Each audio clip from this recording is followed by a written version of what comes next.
abalina bamama baabwe mubalabirire fe abamu ffe tetwabalaba nako kibinya kakati olumu tubeera naawe kubisa bya Christmas n'ogamba naye kale singa owange gyali nandibadde muwaawo ku kino ate n'olaba alina owuwe n'amala emyaka 10 nga talinnyayo banange omuzadde Katonda w'okunsi kyova olaba naffe abamu abalina abagenda oyitayo ko wali ebbanga empatta n'okuulakulako ku buddu olumu n'obanga eyekubagiza naye n'ogamba waayi Katonda tukoze bwoti njozayoza bamaama mwenna gwanga n'ensi yonna webale nnyo okutuuka ku lunaku ekkula bwe luti basabira kimu tweyongera okuba abakalaativu tweyongera okulera abaana baneeno batwetaaga tweyongera okubagunjula kubanga kitandikira waka bwe tunaba tugenda okufuna omugigi omulungi ogenda otuddira mu bigere kitandikira naffe era nenjezayoza ne bataata abayimiriddewo mu bifo byabwe ne bakola kye balina okukola ne bakwasizako bamaama ne bayimirirawo eri abaana baabwe nenjezayoza n'abaana ababadde abalungi eri abazadde baabwe era abakoze nga abazadde baabwe bebayayaana era abayolesezza empisa ennungi nenkubiriza n'abo ababadde short of behaviors abadde tebeeyisa bulungi tukomewo ku nnono zaffe ebyobuwangwa bwaffe n'okwagala abantu abalala so njozayoza bamaama mwenna wegulireyo akamuli wegulireyo akateteeyo akalungi shout out bendoboozi eryo omuntu oyo weerabe ng'omuzira olunaku olwaleero mbagaliza olunaku olulungi mubeere bulungi Kyaggwe TV mwebale nnyo mwebanye ddala otuwa space efaanagana bweti ate abakomentinga abamukubira ku busimu ne mwami mufuwa yakutumira mufuwa Steve n'abakola banange mutuzaamu amaanyi waliwo yagamba wabula ndange honorable RDC nga wamubadde bubi nagamba lwaki wagambye buno tosobola namwozayoza nagamba neddeko kabadde kayitawo kyenabadde mpulira mu mutima nagamba ne kulasti namugamba yozayoza okitegedde bona mu comments banaye tubusanyukira okwagaliza njagaliza okitegedde mbagaliza olunaku olulungi mbagaliza okufuna abanange holiday abaana bali waka abazadde twongera okubeera abakalativu ku baana embuto nnyingi n'akasente tukanoonye bambi n'abakulu b'amasomero mbakubiriza banange bye mutugamba zero balance ku day one banaye tetubisobola mutuweeyo installments 2 tusobole okwekuŋŋaanya mwebale nnyo mwebale ddala tweyanzige awana bule abalabi ba Kyaggwe TV kisooka mwebale kutulaba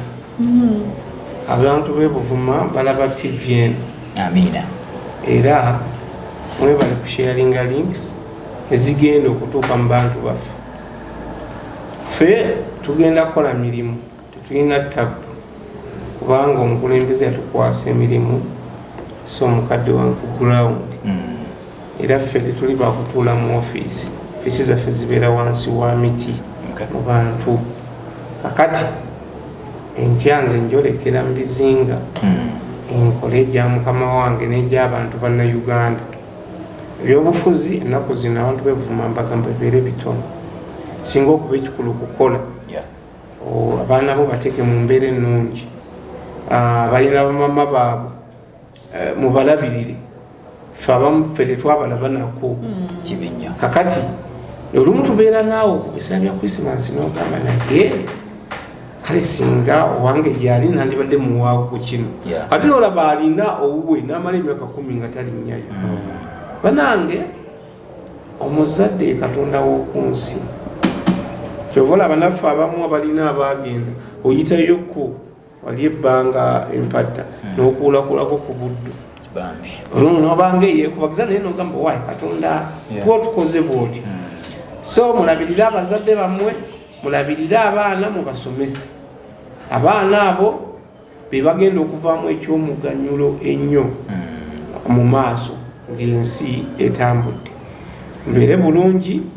tunalabagana ate omulundi okuddako. Tweyanziza nnyo. Nze Buule Kizito Moses. Tweyanzege. RDC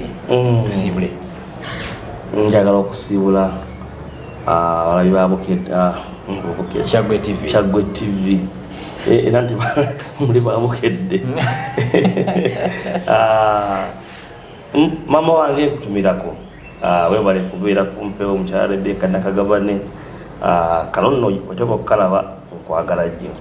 of course mama abaana bange naawe nkutumiddeko nnyo mbatumirako nnyo ebivubuka ebyonoonese ebyebimala bamama bamwe mbatumiddeko nnyo ebivubuka ebikuba bamama baabwe mubale kubaayo naye mukyuseemuuko mu mbeera eyo tulabe nga balakazadde b'eggwanga bebasookebwako okuwa eggwanga lyaffe ekitiibwa ate n'okulisomesa okuliza ku level ekolaki eddako nammwe bamaama mbasaba munywere mumanye munene Uganda gyemusaliddemu abaana bammwe Mukama yabatubanga kirabo era mwongere okulaba nga mubazimba okubatuusa mu nsi gyetwagala okubeeramu ffenna mwebale nnyo mwebalire ddala weewaawo tutambudde bwetyo olunaku olwaleero nze Richard Center yimuzukulu Eliasaf nsibuka Nakasongola badde ne mwana Bule Kizito Moses Assistant RDC Buvuma mbadde ne Deputy RDC Mukono District Mwami Mike Segawa kusa n'omukulembeze munnabyabufuzi mulwanizi wa nsonga za ddembe ly'abakyala mukyala Sarah Nakintu bintu bino tubikuteerayo osobola okuba nga obiraba obeeko nekyobiyigamu programu ze nga bwendaba bwetyo bwebadde twagala okubagaliza ebirungi ebyereere mwebale nnyo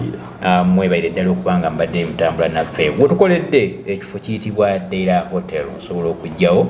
neweeyagala mbeera nnungi nnyo ebyokulya n'ebyokunywa weebiri wasirifu bulungi nnyo osobola okuba nga owumulyawo tusinkana ate omulundi omulala Ssaabasajja Kabaka Wangaala.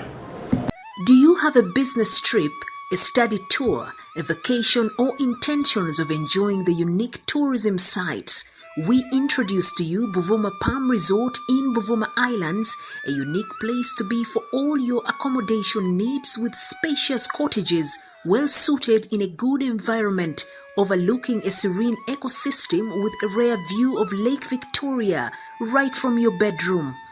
While at Buvuma Palm Resort, you will be treated to free sights and sounds from different bird species, monkeys, and a magnificent view of attractive rocks, palm oil plantations, boat cruises, forest walk, bicycle riding, among others. Buvuma Palm Resort has first-class conference facilities with a unique taste of foods prepared by experienced chefs. It is located in Buvuma district on the main island near the district headquarters. It also boasts of a helicopter landing pad and a playground. On your way to Buvuma Palm Resort, it's just 88 kilometers from Kampala city center to Chiindi landing site, and it's 30 minutes travel in a boat to Buvuma.